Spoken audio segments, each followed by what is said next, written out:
So, I heard you're a intermediate surfer now. Great job. BRB. JK, listen, I have 3 tips for you. And these 3 tips are going to be super important as you progress from your journey of beginner to intermediate, soon to be advanced, maybe one day pro. Well, let's get into it. And actually, before we start, if you don't mind hitting subscribe, smash the like, and appreciate everyone for always tuning in to the Hero's Journey shows. First tip for intermediate surfers: experiment with your fins. Now, fins, they go into surfboards like this board right here, the awesome Firewire mashup. You're going to want to experiment with the fins that go into these boards. The Firewire mashup can have essentially 3 different fin configurations, and a lot of boards now are coming like this, where they want to kind of market to all the surfers. So boards will have usually a quad option, twin fin-esque, or just main twin fin option, tri-fin option, or they'll have this 5-fin option where they try to like grab them all on one. So experimenting with, I'm seeing if I'm live or not, experimenting with different fins really opens up your horizon, because say on the mashup right here, you throw in 4 fins, a quad. You ride it and you're like, yeah, it's not really working for me. There's too much fin. I'm going fast down the line, but I'm not able to like pivot up and down. Well, maybe throw a set of tri-fins in there. Tri-fins, especially if the rear is a little smaller, will kind of let you do the opposite of what the quad was doing. You might not go as blazing fast down the line. You're going to have a little more pivot maybe. The turns might be a little more top to bottom. And this can kind of be different on different boards and on different fin types. Let's just see if I'm live or not. And I'm live and I look great. Look at this guy. You love that guy. I love that guy.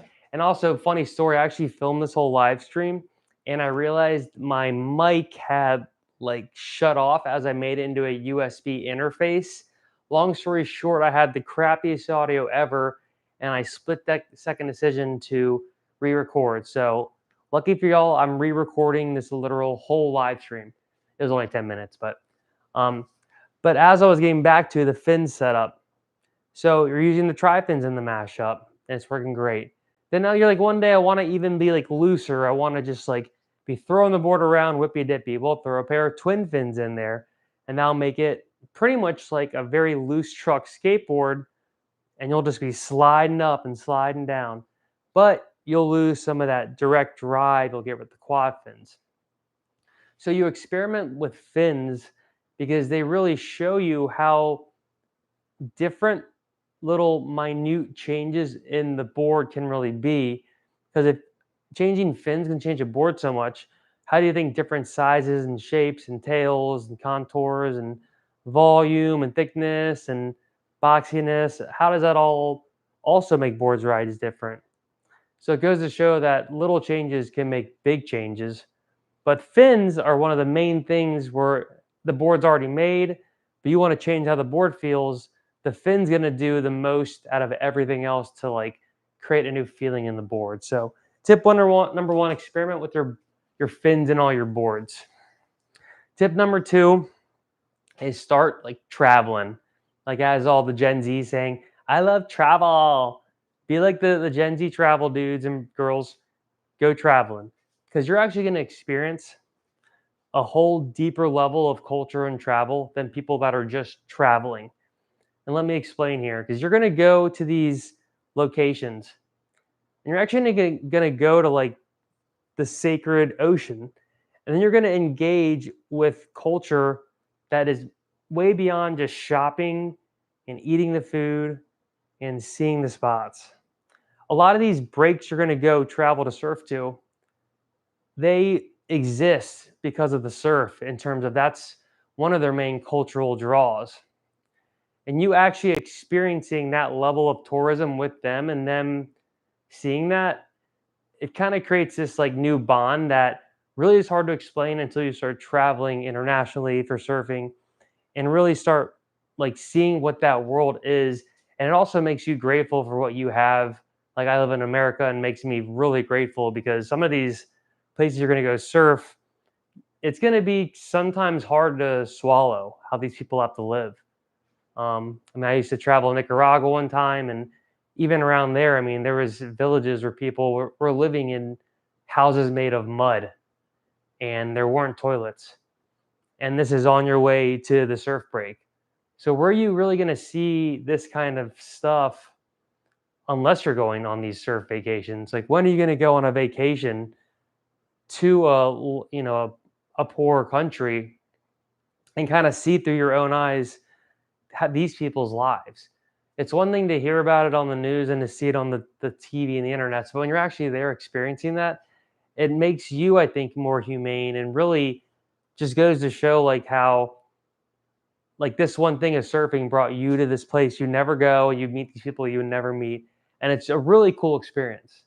So, especially as you progress through the intermediate stages of surfing, that's the best time because you can surf all these kinds of different waves, different breaks, and really start to kind of see how surfing is so much more than just riding on a board down some water.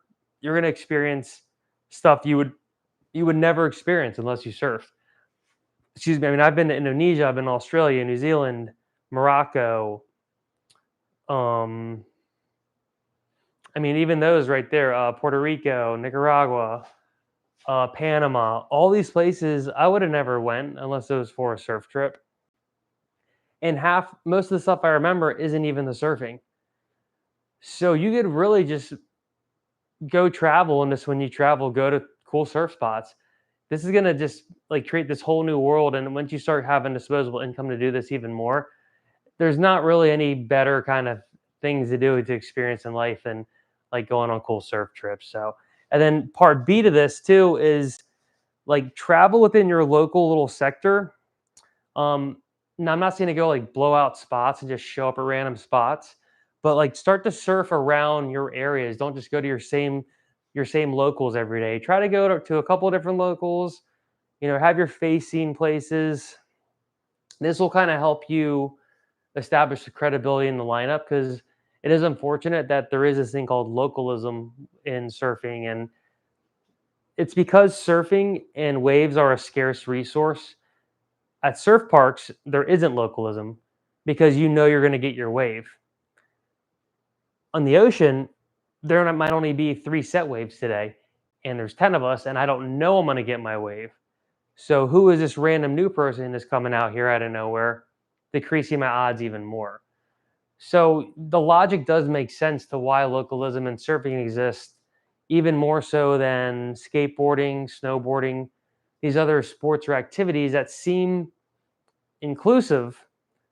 Yet surfing, the surf stoke, you would think that that's very welcoming, and it usually is. But you just got to be careful because some breaks, it's just not as welcoming, and it's because it's a scarce resource, and the locals have developed this thing there where they want to essentially protect the break, but they have to go about it in the localism way. So you can look about more about it on the internets, but long story short, you can look up on Surfline and other breaks, even type into Reddit if a surf break is localized, and it'll help you decide if certain breaks you just want to stay away from or you do want to check out. But always go to any new wave, like being very respectful, never dropping in on people, trying to just like not go too crazy your first couple times there. Just be really cool.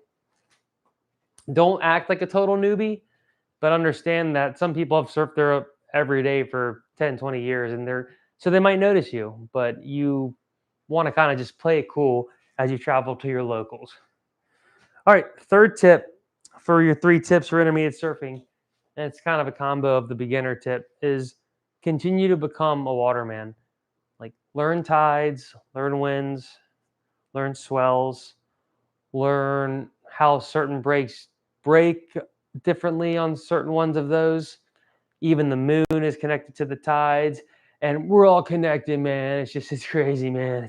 It's nuts. So just go into the jungle, do ayahuasca with Rogan, and then you'll figure it all out. And then once you get like more knowledgeable with the ocean understanding, it's kind of like it correlates with your surfing. And as you get better at surfing, you're gonna get better at understanding and loving the ocean and realizing like how awesome this thing is that you get to experience all the time through surfing. So through surfing, you get to experience this travel you never did, the flow state, the ocean experience, and your intermediate surfing now, you've went up from just it being like using a hula hoop.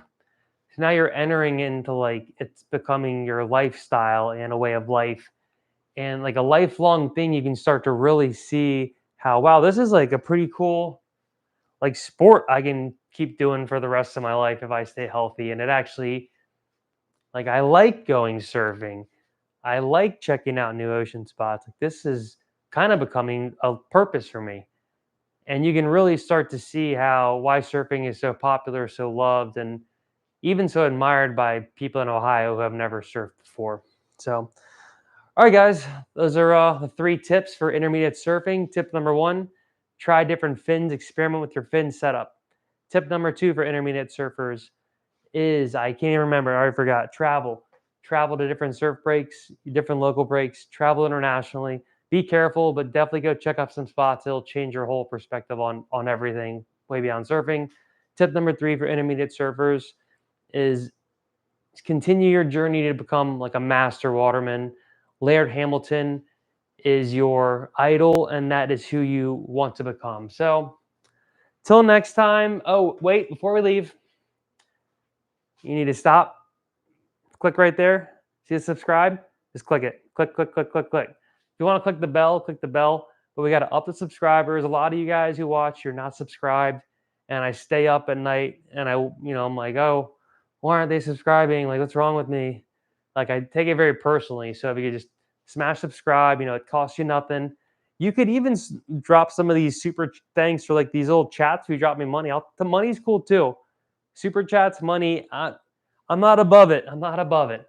So, but all right, guys, stay tuned for the 3 tips for advanced surfers on the next live stream. Till next time, we out of here. Peace.